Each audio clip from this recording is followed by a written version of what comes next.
Hello and welcome everybody to the webinar. My name is Clay Malcolm here at Advanta IRA, and I'm delighted to be joined by Vikram Raya, CEO and founder of Viking Capital today. He's going to be our expert panelist, and we're going to give you some information about multifamily projects versus maybe investing in multifamily through a fund, and some other kind of criteria that you might use as an investor when you're thinking about allocating some of your investment dollars to multifamily. I got a chance to go to Viking Capital's in-person event not too long ago, and had the pleasure of listening to Vic talk a little bit about the ways that multifamily projects get structured, and I was just so impressed that I was really wanted to make sure that we got him here on our educational webinar channel, and so we were lucky enough to get him today, and he's going to be coming on here in about 10 minutes or so. I'm going to start the broadcast today with a little bit of information about self-directed IRAs, and then we will have Vic Raya take over after that little bit of introduction about self-directed IRAs and talk really nuts and bolts about multifamily investing. And obviously his experience from Viking Capital is kind of behind the scenes, and so it's really a valuable thing to be able to get to see and hear that perspective. So that's where we'll be going. And if you have questions, please do type them into the questions box as you have them, and we might answer them in the course of the presentation. You're certainly welcome to also type in questions at the end, but we will try to do some Q&A at the beginning. So please do feel free to do that. We're here to answer the questions that you have and hopefully make this information functional for you in your real estate investing strategies. So without further ado, I'm going to go ahead and start with the introductory part here. And this is me. That's a picture of me. I've been in the self-directed IRA space for coming up on 11 years now. And I'm a professional, obviously, educator, and work in the business development department here at Advanta, but I'm also a self-directed IRA investor. And I'm also a real estate investor, both inside and outside my IRA.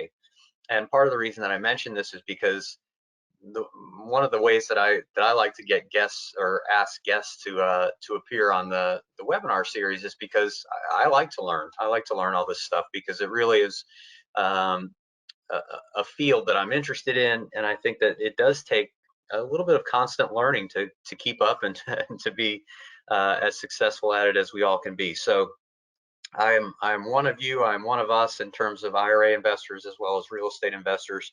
And so again, I'm delighted to be here. And at Advanta IRA, we don't give any tax, legal, or investment advice.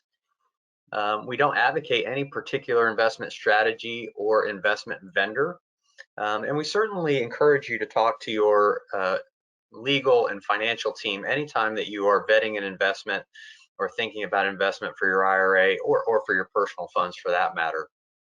And oftentimes disclaimers, as important as they are, a little bit of time to tune out. But I do think that our disclaimer is something that does indicate something that is important, which is that with a self-directed IRA, it is the account holder that is going to be the person who does the due diligence.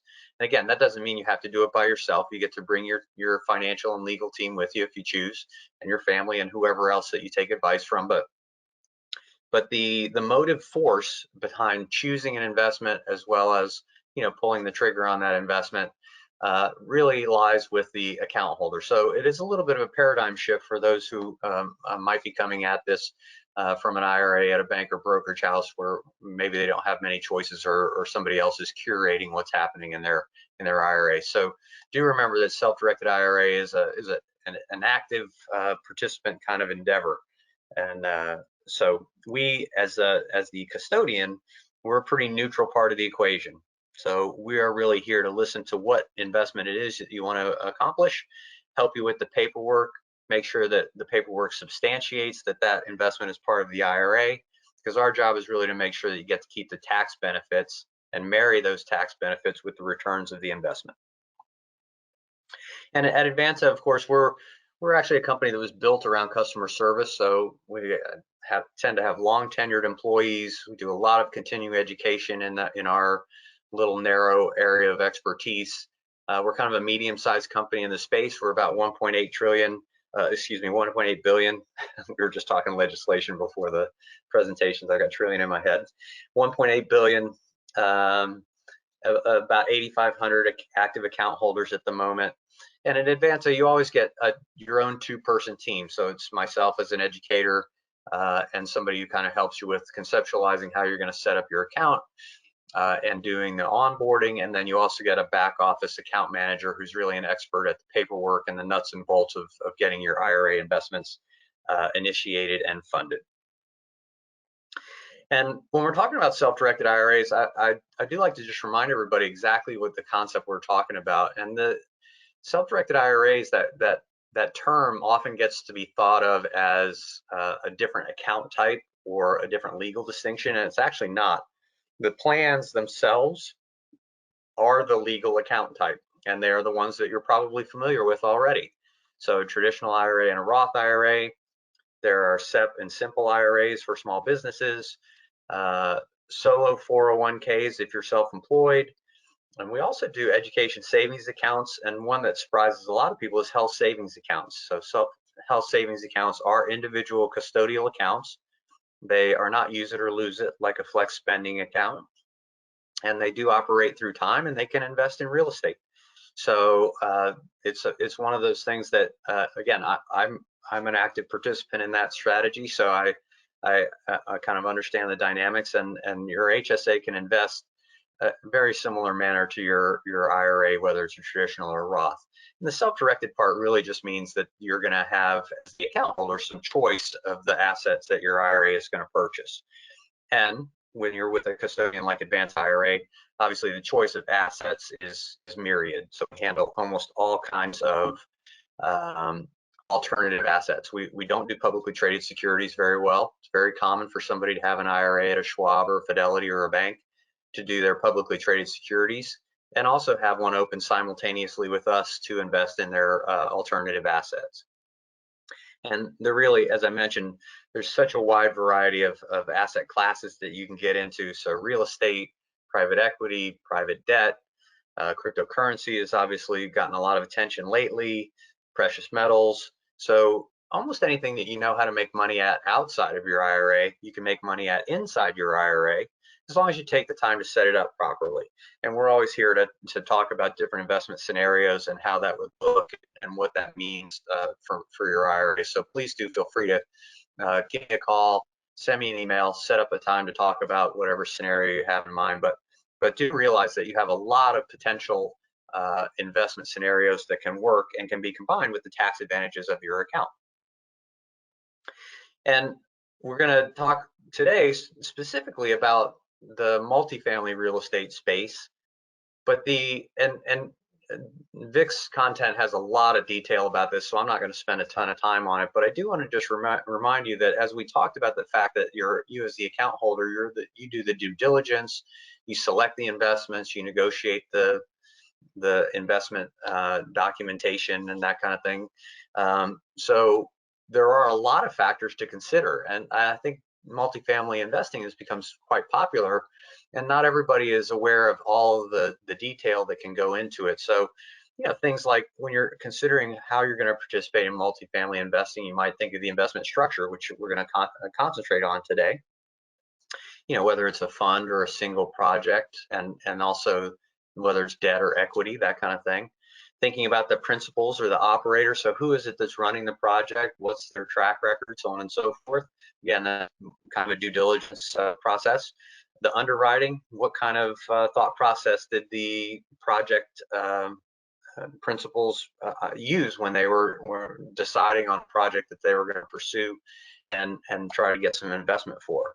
Disposition strategy is part and parcel of the timing of returns. Remember, the IRAs kind of have special distribution rules, right? So 59.5 is a threshold age where you might consider a change of investments or think about how the investment returns occur. If you're under 59.5, you may be less, cash flow may be less important, whereas after 59.5, it might be more important. And that's just an example of a possibility. But thinking about the way that project is going to end, or the fund is going to end, and how those returns are going to be in your account and how you're going to utilize them as part of your overall financial strategy is certainly something to consider when you're choosing a particular investment strategy. And, often people will think, getting into the self-directed IRA space is going to be hard, or it's going to take a long time, a couple of months and that kind of thing. And it really is pretty easy. So the typical strategy is somebody will open an account. Once I get a completed application, I can actually get the account open in a business day. Then we'll do a transfer, rollover, or contribution. So that's getting money into this new account that you've created at Advanta IRA.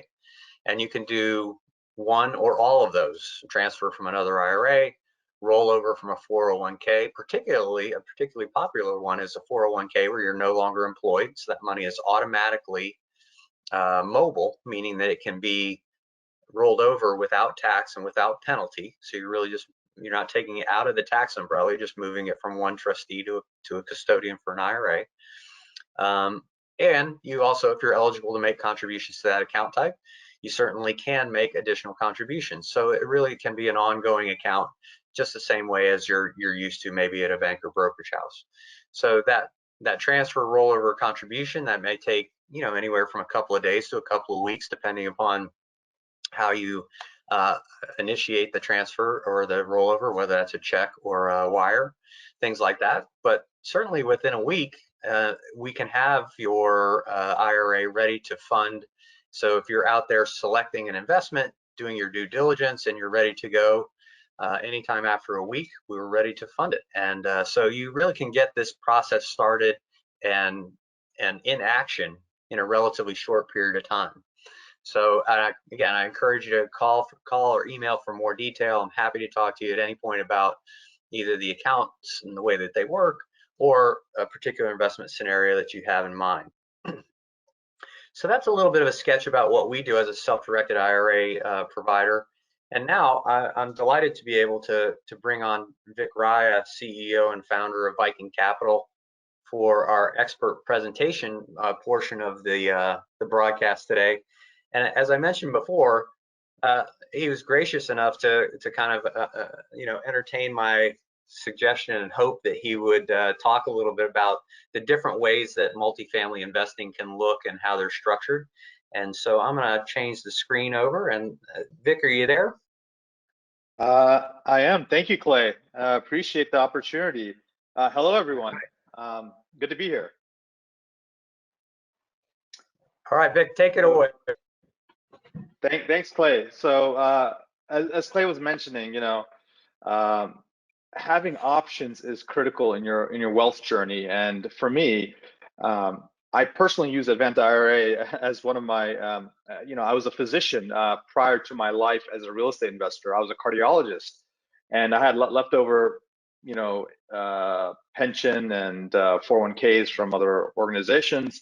I rolled all that over into Advanta, and what I did with that is I invested in passive syndications and other people's multifamilies, and that really got what initiated my journey to learn more about real estate. And eventually, I launched my own company, Viking Capital, with my buddy Ravi Gupta, and we co-founded Viking together.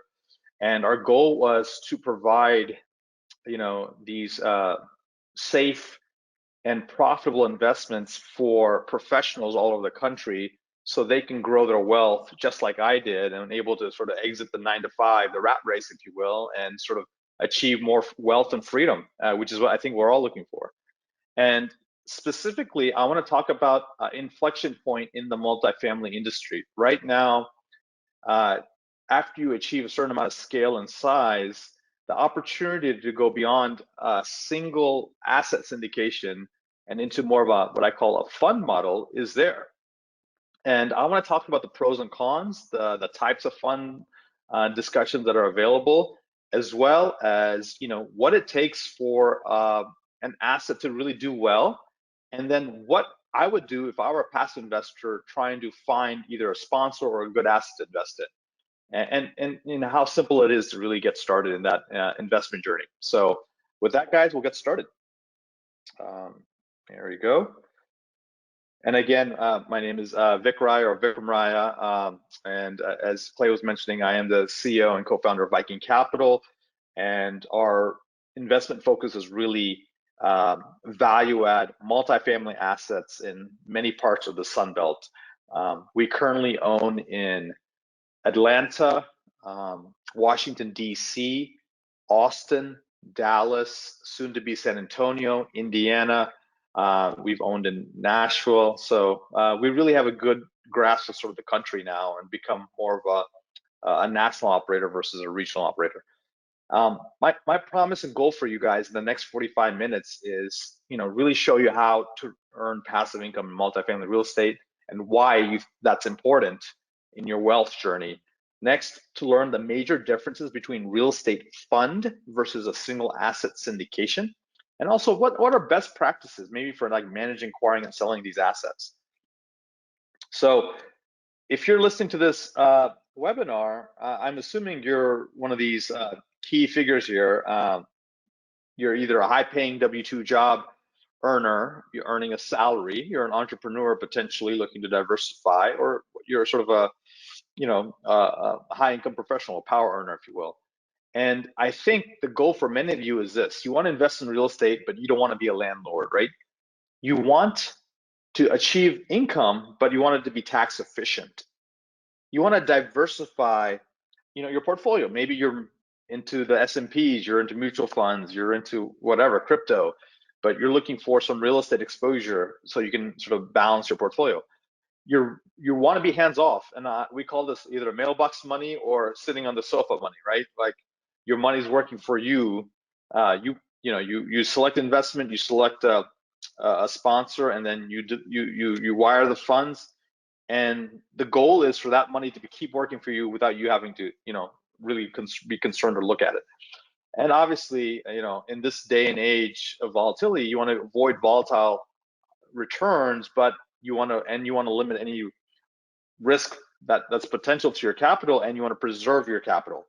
So that's what multifamily provides, and that's why I'm so excited about it. And in fact, it really is one of the drivers of a lot of people's wealth. And most of the top 1% out there, they use the real estate strategy to increase their wealth exponentially. And in fact, here's a quote: 77% of all millionaire investors own real estate, and 90% of the Forbes 400 have either made or retained their wealth in real estate. So that obviously shows you that it's a part of most people's portfolio if they're really ready to explode their wealth. So as I mentioned on this webinar, we really want to dig into multifamily syndications. What is a real estate fund? What are the types of funds? What are the things to look for when you're managing an asset, and what do you want to look to see if your asset is being optimized in its performance? And also, hey, what does it look like to get invested? Maybe you've never invested in a syndication or a multifamily real estate deal. Is it difficult? What does the process look like? And I'm going to walk you through it. So there are a lot of asset classes in real estate, but I find multifamily to be one of the most powerful ones out there. In fact, it withstood the Great Recession of 2008 and 2012 up to 2012 quite well. There's a period of 18 months to 24 months where rents were relatively stagnant and values sort of held or maybe declined slightly. But overall, there was no major foreclosures. None of that really happened. And the years, post recession in 2008, 2012, the Great Recession, asset values, in fact, sped up and increased in rapid fashion.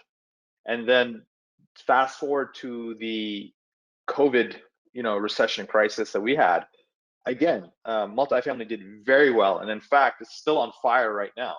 And so that's why money is moving away from retail, hotels, office, and into things such as multifamily. And another asset class that you want to keep it and pay attention to is industrial, right? Because there's more logistics, more warehouse, more things are online, so they need those storage facilities. So those are sort of the two hot asset classes. So again, why multifamily? The risks are very powerful. The returns are very powerful, forgive me, and the risk is minimal, right? Lack of losing capital is pretty rare in multifamily. You can get great leverage, right? You want some leverage, right? Because if you get all your capital from investors or from private equity, that can be expensive. And so getting, great debt from banks and agencies is what drives the return sometimes. And so you can get from, 70 to 75% leverage. You can get cash flow. So not only is your property appreciating in value and going up because of all the things you're doing to it, and then there's natural inflation and there's natural organic growth in a submarket, but then now you're getting cash out of it because it's spitting off rental income. Then you get depreciation, past losses, cost segregation. So it becomes very tax efficient. In one of our deals, Main Street Village, which was a 400 unit we bought in near Notre Dame in South Bend, a $100,000 investor was getting about a $90,000 tax benefit, in the first 2 years. And so these are the reasons why your money can grow very quickly in multifamily. So multifamily syndications, fancy word. What does it mean? Why do we use that kind of languaging? And it really means it's essentially pooling of capital from investors and a sponsor for the purchase. And when we're talking about multifamily, we're talking about the purchase of a multifamily apartment. And a multifamily apartment is either, it can be garden style or in a vertical high rise. And you raise capital typically with money partners, and you give them percentage of the entity, securities or shares. And it's acquiring the asset, managing the asset, and then knowing when and how to sell the asset. That's the key to the business. There's two types of syndications in multifamily. You have what we call a 506B and a 506C. So these are Securities and Exchange Commission or SEC regulations and how you can create this entity to be this offering to be sent to the public, and who you can market it to and who you cannot market it to. So 506B just means it's more of what we call friends and family. You must have a pre-existing relationship, but they're a little bit lenient on the the requirements of the investor. You can take some non-accredited investors and some sophisticated investors as well. So an accredited investor is a person who makes 200K as a single person, 300K as a couple, or a net worth of $1 million excluding their primary residence. That's typically the rule. There's more if you want to go to the SEC website, but that's the general gist of it all. And then there's some, there's people who are what we call sophisticated, meaning they know they don't meet the income or the net worth requirements, but they're very savvy in real estate. So those are the people who can do the 506B, and that's what usually a lot of the syndications are. Sometimes you can do what we call more of a crowdfunding model, which is 506C. You don't need to know the person. You can shout it from the rooftops. You can go to Facebook, Instagram, YouTube, blast out your deal. However, you must verify each investor independently that they are accredited. And so they have to go through some kind of questionnaire, some kind of verification by a third party. A CPA has to provide a letter. Okay, so that's just the general distinctions between these two. And this is for typically single asset or either fund type of investments. Now we're going into what we call real estate funds. Very broad term. And so I really wanted to slice and dice it in all the different ways that you may hear. So after this discussion, you should feel very comfortable when someone uses the word real estate fund, because you know really what it means.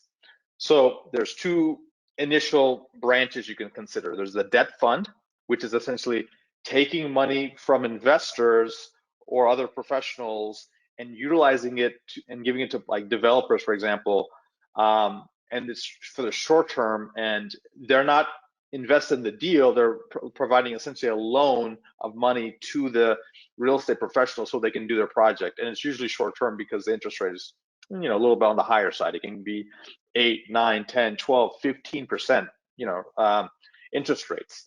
The second type of fund is equity fund. Now, this is what is more typical when we say real estate funds. We really don't talk about debt funds when we're talking about funds in general, because equity funds are more common. This is where you typically raise capital through private money partners by selling securities and shares. But this pooling of capital now, instead of a single asset, you're buying multiple assets. They can potentially be the same asset class, or they can be diversified. It can be maybe a small geographical area. It could be the whole country. It could also be at different time points throughout the whole period of the investment. And the goal is to create profit by improving, operations and doing a value add. And it's also, it can be done as what we call a blind pool or a semi-blind pool. And there's 3 different varieties: open-ended, closed-ended, and evergreen. Now, I know you're thinking, you're like, what the heck did he say? That's a lot he just threw at me. I don't know about this. So bear with me. I'm going to explain all of this in detail. I'll make it very, very simple. It's like, look, what kind of ice cream do you want? There's vanilla and chocolate, or you can go to Baskin Robbins where there's 31 flavors. So there are a lot of flavors within funds. I just wanted you to just get the general gist of it all. So when something like this comes across your plate as an investment opportunity, you're aware and you can make an educated decision. So as I mentioned, there's the debt and equity. We're not going to talk about debt. That's essentially like a loan.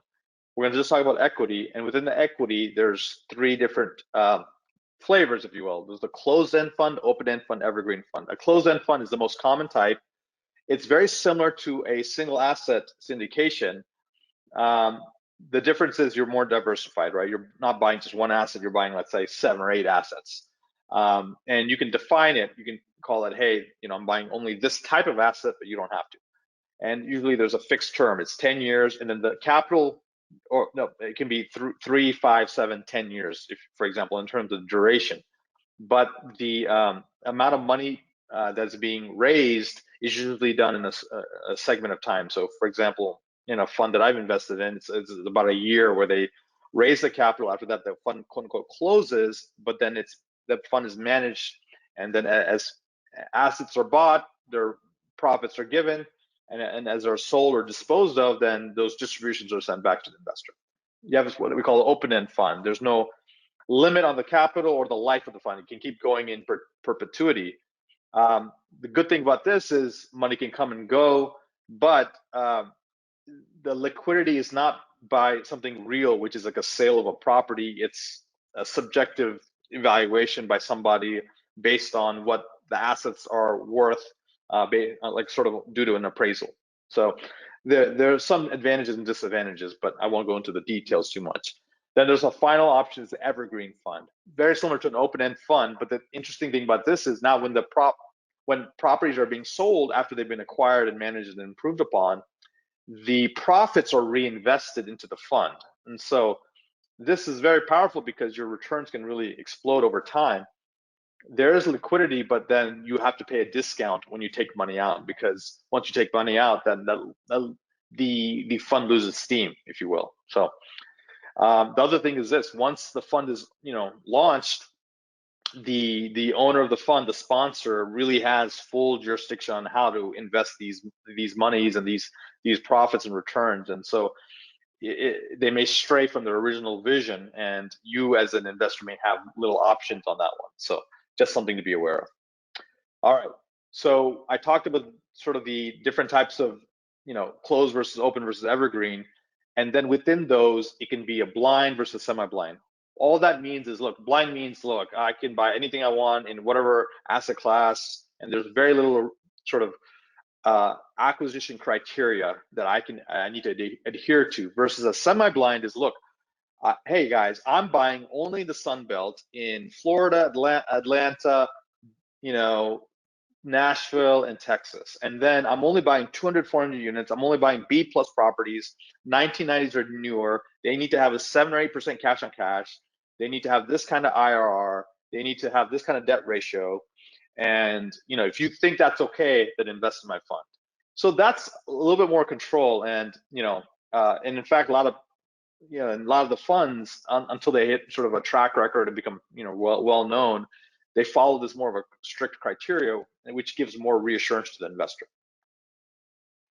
So again, I'm just going to go through fund versus syndication, right?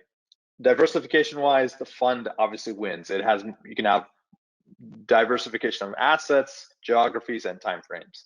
Liquidity, same thing. In general, depending on what kind, unless you have a closed-end fund, all other versions of the fund are liquid, and so you can have greater access to your capital.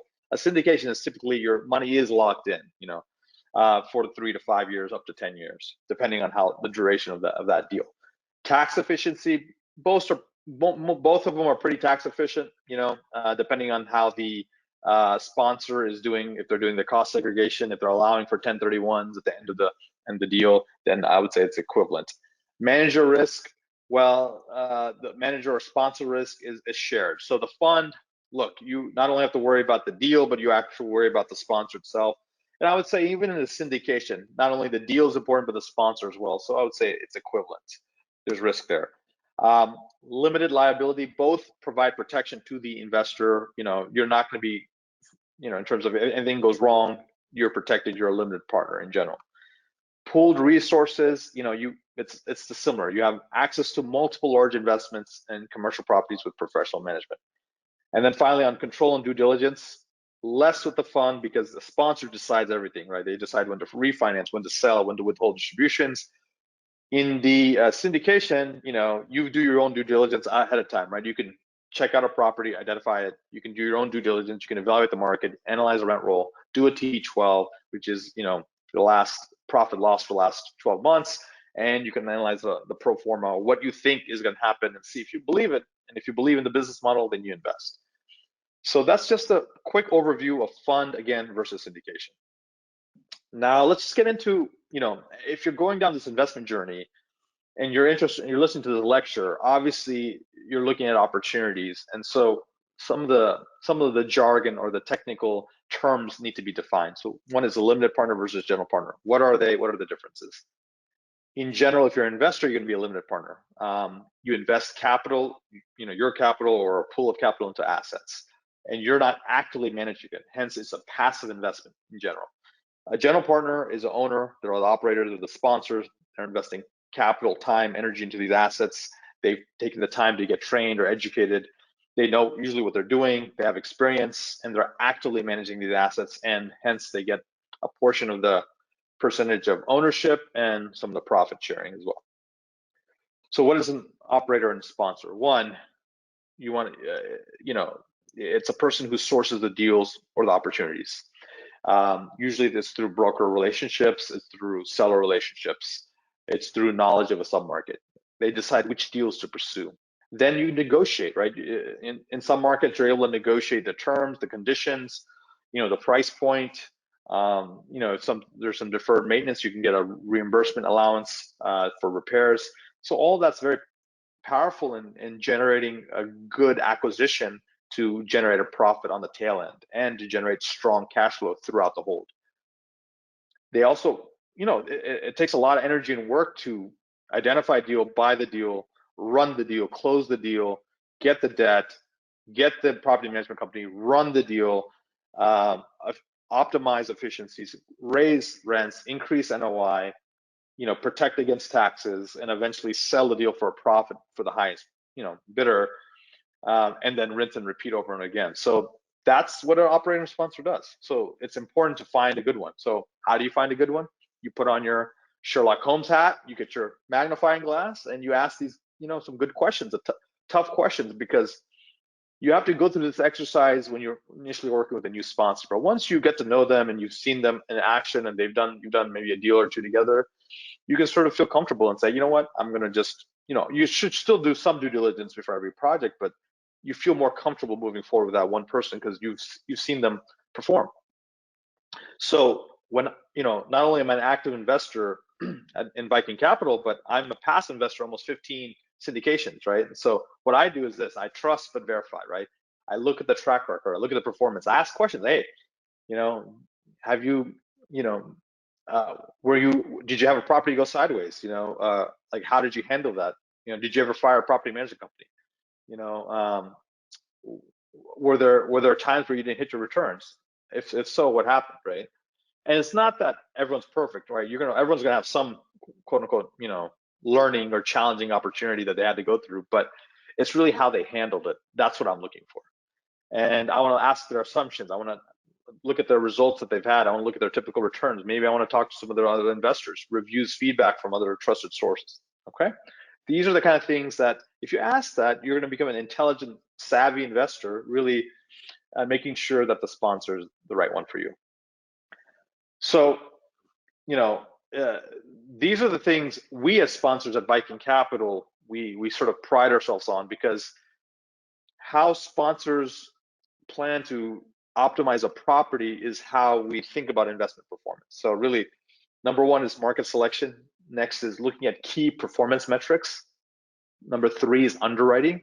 Next is what's the closing algorithm? What's the closing pathway that they've created? The fifth one is, how do you optimize performance on a property? And finally, once you've done all you can, what else can you do to improve ROI or return of investment and accelerate that, right? So we look at 6 criteria to find a good asset. We look at population growth. That's number one, right? They should have about 300,000 people or more, positive net migration. We look at job growth. Where are the areas of low unemployment? Where are new businesses being formed, new households being formed? What's the path of progress? Job diversity, right? I'm in a military town, I'm worried because if the military closes its base, then there's going to be no jobs, and hence people aren't going to be able to pay their rent. I want something that's recession resilient. Like a place like Atlanta, I'm not worried even if there's a downturn because there's so many jobs, so much growth.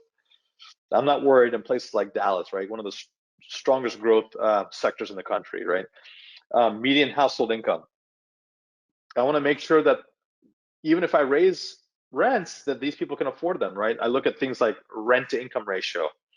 I look at the relationship of, to the rental market. Is there supply and demand issues? Is there less rental properties out there? So people are fighting to get into my units. The fact that there's institutional buyers and sellers gives me confidence because these guys are a lot bigger than I am. They've done research. They have billions of dollars of investments that they need to place. And if they place it near my properties or near in my city that I'm looking at, that gives me a tremendous amount of confidence, right? Also, if I'm buying the right assets, I like to buy from institutions at this point in my career of multifamily real estate. I like to sell to institutions because, one, I know that they'll take good care of the asset because I have some pride in ownership. And number two, I know they've taken care of, they have some strict criteria when they run these assets. And so they're good people to buy from as well. In general, we buy in landlord-friendly states, right? I'll give you an example. We bought a deal in DC, and it's going remarkably well. But DC is not a landlord-friendly state; it's more of a tenant-friendly state, and we've had all the nuances and learning challenges of operating in that kind of state versus, in Atlanta, Florida, Texas, where it's much more landlord-friendly. So these are the things that I look at when I'm trying to find my market. I call it this our power trident, right? This is our triple threat. This is sort of the holy grail. If you get these things, it really does help you in finding a good deal, and it's going to be a successful deal.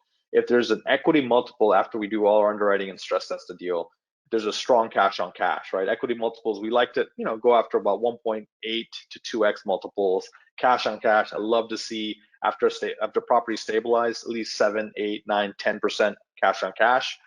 Debt service coverage ratio, fancy word for essentially, how much income is there to cover the loan payments, and the ratio, instead of 1-to-1, meaning all the income is going to paying the mortgage, it should be like 1.3-to-1, and eventually after stabilization, 1.6, even 2-to-1.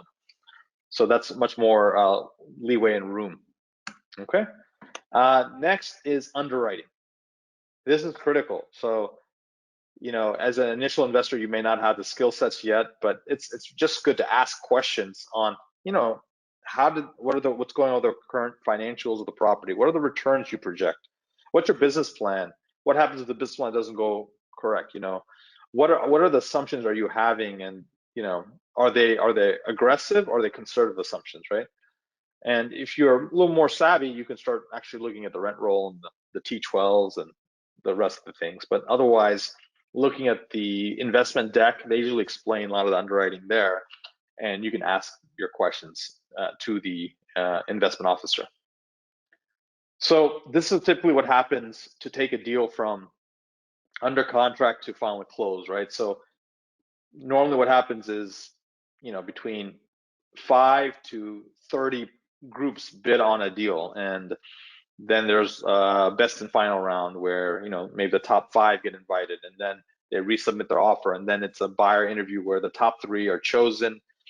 You fill out an interview, you go through an interviews process with the seller and then the broker, and finally they choose one group to award the deal to. Then you go through what we call a purchase and sale agreement. You sign that. You go and look at debt and taxes. You look at the legal, make sure you get legal clearance to buy the property. There's no liens or any other problems on it. You do due diligence, make sure there's no structural issues, and physical due diligence, and you do a lease audit, make sure they're telling the truth on how many leases are at this price and how many people are occupied and things like that. Then, depending on if it's a syndication versus a fund, you're marketing or you're going out to your equity and you're bringing in the capital. You're making sure the debt is good. Right now, private debt funds are the ones providing, I would say, 75 to 90% of the deals. Usually it's agency, which is Fannie or Freddie Mae. But regardless of whatever debt you're using, you're making sure the debt's there. You review all the documents, a ton of back and forth with the lawyers, and then finally you close. That's when the real magic begins. That's when you're figuring out, okay, I spent all this energy, spent all this time. I had to beat out 29 other groups to win the deal. Finally won the deal, finally closed on the deal, convinced all my equity partners to invest in it. Now what? Well, this is where, you're separating the men from the boys, right? This is really where you're gonna, show that you know what you're talking about. So you want to be proactive. You want to think of issues before they arrive, have solutions in place. You want to create protocols. You want to, think about all the different, anytime you buy a property, it's almost like buying a mini business. There's a marketing aspect, there's a operations aspect, there's the employee aspect, there's the construction aspect, the value add aspect, taxes, all of it. And so you go through all of it, you get all the metrics. We at this stage have third-party property management companies. Sometimes when these when sponsors get big enough, it makes sense for them to have their own property management company within their multifamily I guess investment company. So it's a full vertical integration, and they may even have their own construction arm as well. So it just depends. Now, there's pros and cons to that. If you have everyone in-house, it's hard to fire yourself. For us, we still use third party, but we have a very good relationship, and they're one of the best, largest property management companies out there. And what happens is it's really seamless. But worst case scenario, if we need to let them go, we can and bring someone else on. And that's sort of the advantage of having third party. You want to really track metrics. You want to be on time with your renovations. You want to hit this out of the gate. Some people wait to do renovations, and they lose valuable time. We're the company that really goes in hard, and we want to do a facelift. We want to rebrand the property, and really start making them look nice. We start from the outside in. So we do that because once we take over, it's sort of, I guess, not nice to just raise rents for no reason. We want to show them that we're going to add value first and make their home even nicer, and then they'll want to pay more to live there. So we add amenities, we make the property look, spectacular. Then we go on and improve the interior units, and then we raise rents as a justification. Our secret ROI sauce, right? We want to complete all our renovations within the first 2 to 3 years. That's really where you get that hockey stick exponential. You raise NOI, net operating income, and in multifamily, raising NOI or net operating income directly reflects in an increase in value of the property, of the asset. And so you thereby increase the value of the asset. And so you create a tremendous amount of equity in a short amount of time, which is why so many people love investing in multifamily. We do energy saving devices. We've done green energy strategies. We've done, sort of artificial intelligence software in the leasing office to find out what's the latest and greatest rents based on pooled data. We do wireless keyless entry. We have Nest thermostats sometimes, and so all of this is very attractive, especially to younger tenants. People love outdoor spaces, especially in the COVID time. So we've created outdoor gyms and things like that. Upgrade the clubhouse. There's a lot of times where we can operate, the property in a much more efficient way than the previous ownership. Obviously, that rebrand really adds a pop when you take a look at the asset. So these are some of the things we do, as well as many others, to improve the ROI, the return on investment, also the NOI, the net operating income. So, I've talked about a lot of things, but really it's going to come up to you, right? you've heard how you can use IRAs, you can use cash, you can use your own other investments to really invest in real estate. So you need to figure out what is it you're looking for, and you got to be laser focused on what your requirements are, because that will help you decide what are the right investments. So when you're seeking, you need to, before you even go after the right sponsor, the right deal, you go, what's more important to you as an investor? Do you want to be active? Do you want to be passive? Are you looking for diversification, or would you want to take a concentrated, calculated risk on a single asset that can really pop? For example, if I had to buy a single asset right now, one of the markets I like is Phoenix, right? It's literally the hottest real estate market in the country right now. And so if I know it's a very short hold, and I personally invested passively in another operator's deal in Phoenix just for that reason. And it's an 18-month hold, and I think I'm going to get a very good ROI on that. But in general, I'm also investing in another person's fund because I want diversification, and I'm looking for a nice equity multiple, but not crazy high. But I also want stability too.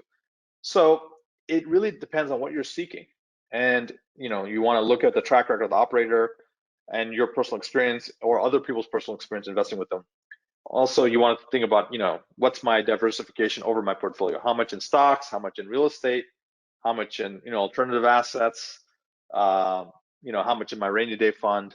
And how much is passive, where I'm investing with other people? Maybe I want to buy a small quad or a duplex, or, get in with 3 or 4 people and do my own small multifamily.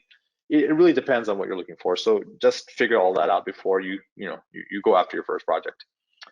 And I want to share with you something that I'm thinking about, like how do people evolve in real estate? And this is something that sort of came to my mind, and it's sort of my journey, right? It's like you went from being an LP, which is just an investor investing a small amount, maybe 25,000 in a deal, to one day maybe helping other people, other newer sponsors do deals because you have enough net worth, you can become what we call a key principal.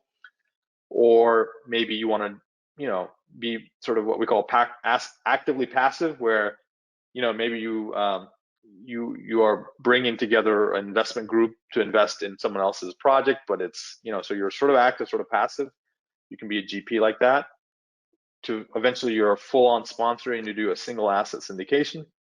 Or maybe you pull maybe 2 assets together. It's not a fund, but it's a little bit more than a single asset syndication. We call that a multiple asset syndication. So 2 deals right next to each other, you put them together as one deal. And then you're moving on to where Viking Capital is, where we're about to launch our Viking Wealth Fund 1 in January, which will be a closed semi-blind pool, meaning, hey, we're identifying the type of assets. They're all value add. They're all multifamily. They're 200 to 400 units. They're in these key markets. This is the acquisition criteria we're looking at. And we're going to open that up to people. And eventually, I know there's a lot of investment groups out there that are doing what I call evergreen funds, where you invest once and you sort of set it and forget it, and you can exit anytime, enter anytime. It's sort of that open kind of thing. And then there's publicly traded REITs. So that's sort of the spectrum. And it doesn't matter where, just get started, because I really believe that if you want to grow wealth, I think multifamily is a great asset class to be part of your portfolio. So why did we as Viking Capital choose to sort of move toward the fund model? Well, number one, we had done 24 single asset syndications. So we knew what we're doing. We've done it. We've sort of mastered that. But we're at the point where we want to evolve and go to the next level. So one of the things we can do is, when we have this pool of funds, is literally we can come in all cash for a deal, and compete with some of the bigger groups and other funds out there. And then after we close on the deal, we can refinance out and then put the money back into the fund and then go after the next deal. Other ways I like to use the fund is have more, provide more exposure, broad geographic exposure, as well as time exposure and asset exposure to our investors. It's also simplicity. Investing in 12 different or 8 different single asset syndications, that's a lot of K1s to keep up with. That's a lot of portals to log into and all that stuff. Now, they're going to invest in, across the board in these deals, and there's just one K1, one investment portal and all that. So it makes it very simple for the investor. My good friends at Ashcroft Capital and Joe Fairless let me borrow this diagram, but it really shows you that really capital preservation is bolstered by doing a fund. the investment they found is to be about 2.7 times less risky by doing a fund than doing a one-off single asset syndication. And obviously, the diversification provides much more stable returns over the quarters of ownership. So guys, I'm going to wrap up here, and we'll sort of move on to the Q&A. But here are the sort of the costs we sort of went through. What are the different types of syndications? What are sponsors, LPs, and GPs? What are the main differences between a fund and a syndication? How do you buy, close, and manage a multifamily property? And right now I'm going to just give you a quick primer on how to invest in your first deal. So, I would suggest meeting a lot of different sponsors, meeting a lot of different groups, and Advanta does a great job of bringing them in, so you can get to know and feel a lot of different operators out there. Form some relationships, make sure your investment strategies are in alignment, and then educate yourself on their track record and their multifamily investment experience. Then once you find a deal you like, use your investment criteria, vet the sponsor, look at the key metrics of the project, make sure it makes sense. Then you fund your investment, and obviously you can use your Advanta IRA account, a cash, even a trust as your investment vehicle. You fill out the PPM of the subscription docs, and you'll get verified with the sponsor. And then you're investing like the 1%. You're building your wealth. You're gaining tax efficiency. You're controlling your investments.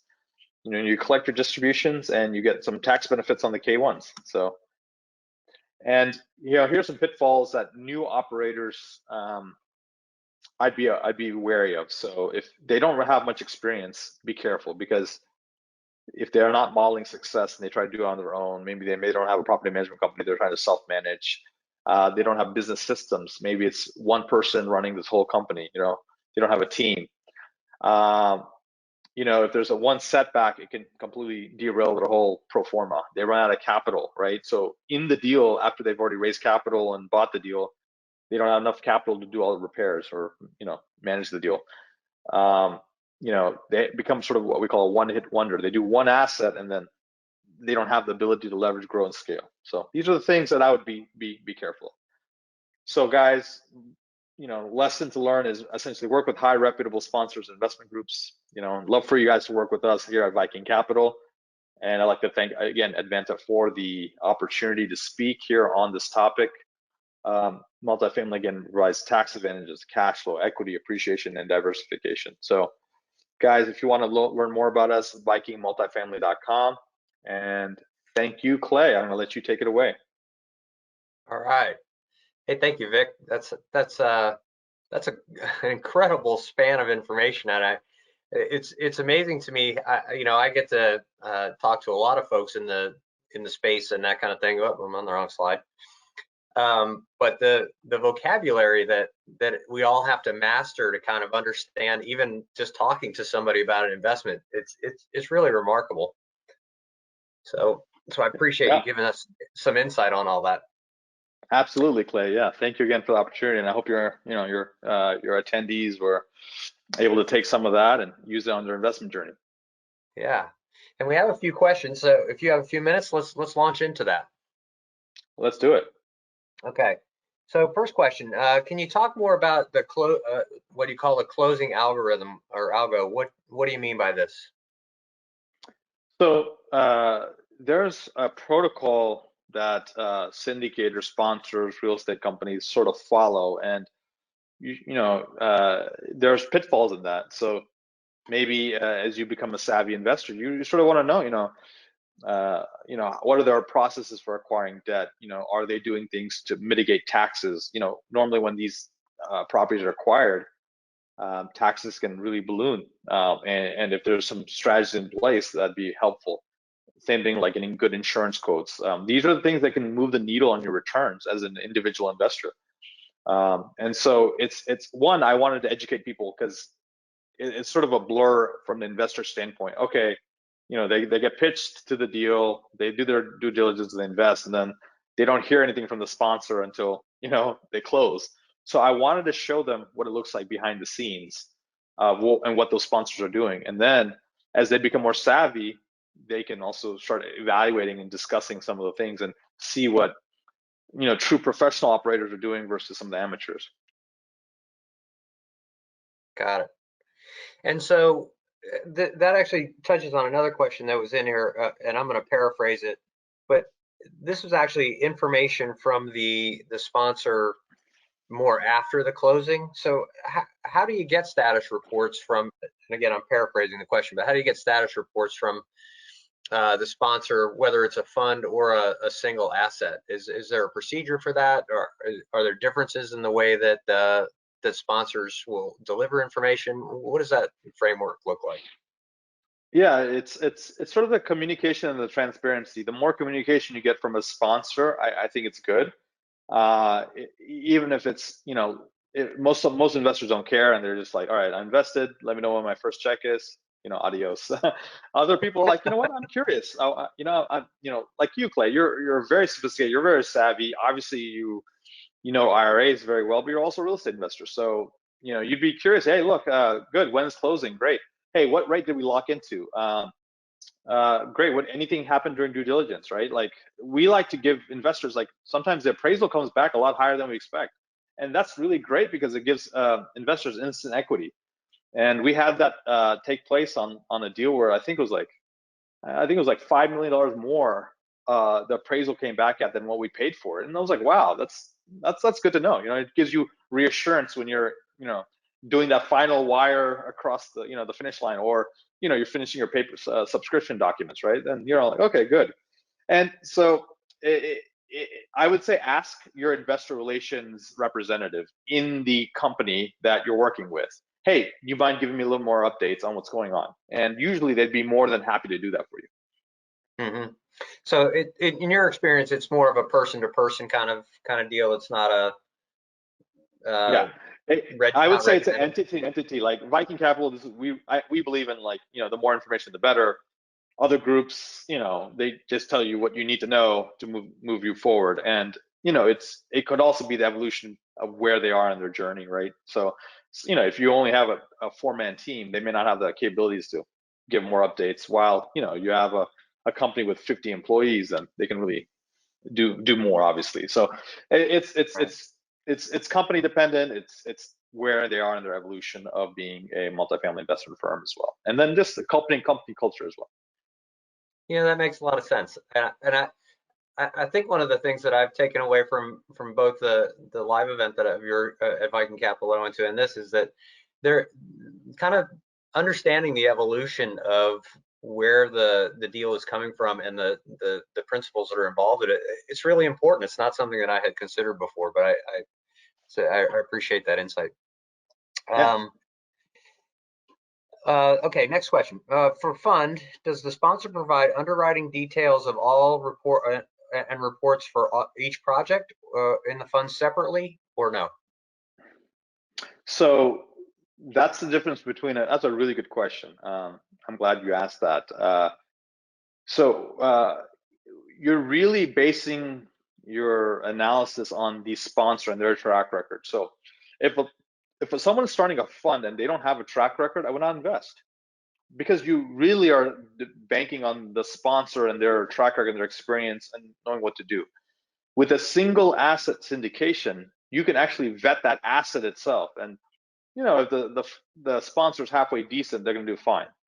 The one thing I've known about real estate is, specifically multifamily real estate, is multifamily is forgiving.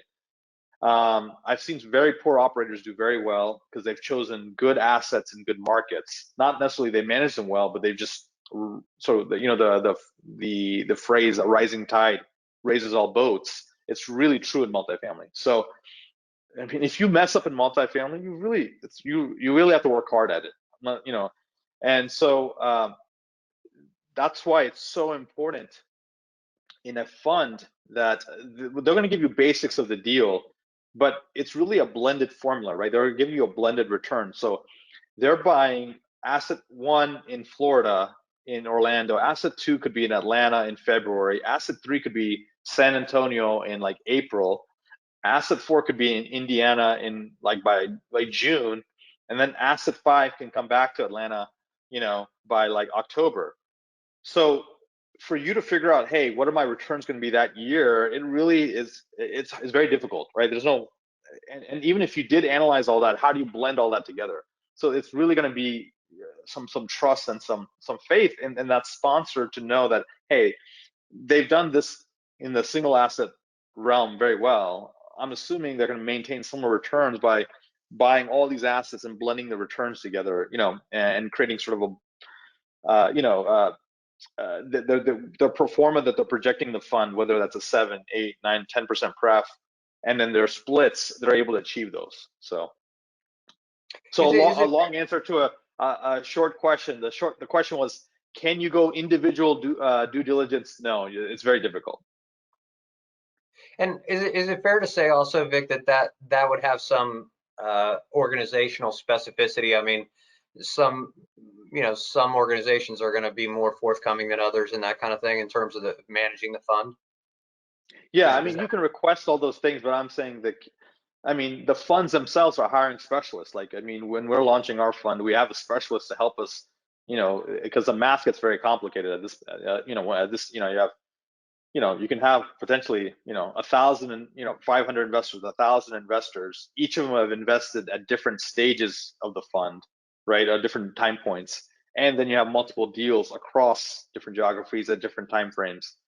Mm-hmm. So the math can get a little bit more complicated, but the general principles is what I would be looking for in the fund. Like, hey, what are the assets? Are they, some of the metrics that I talked about, those are some things you can get on every deal, right? What's the cash and cash on that one deal?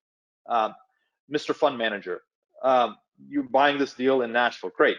What's the cash on cash on that one? What's the DSCR? What's the equity multiple on that one deal if you just took it by itself? All right, I understand that. Okay, that makes sense. Cool. So that's a quick way. That's sort of like, back of the napkin kind of mentality of how to sort of evaluate isolated deals, knowing that they're going to be in a blended fund. Right. Interesting. Next question is, what type of investment level do you require for your new January fund? Most likely it's going to be a 50K minimum. Okay.